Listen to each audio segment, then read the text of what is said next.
I'm old enough to remember the commercials of the Biafrans, the distended bellies. And I grew up in a household where, my mom would say, eat your food. There are people starving in Africa.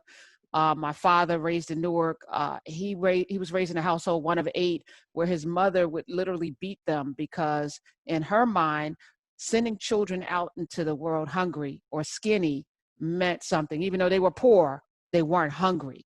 How did we get here, Miss Karen Washington? Let's start with you. Yeah, well, I think the whole food system has been industrialized and co-opted.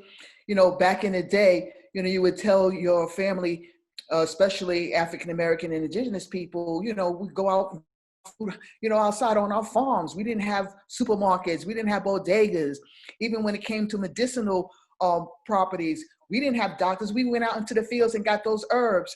And so you would think with technology, and we're in the 21st century, we would not see hunger and poverty the way it is today.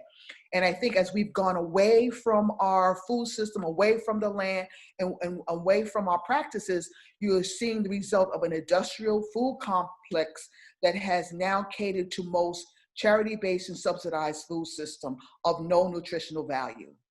We talk about food deserts all the time, particularly in depressed areas. You can have a fast food restaurant at every corner, but no place to get fresh foods and vegetables, which is why the work that you've been doing for 26 years is super important. I mean, you've literally created urban farms in neighborhoods that wouldn't exist without you.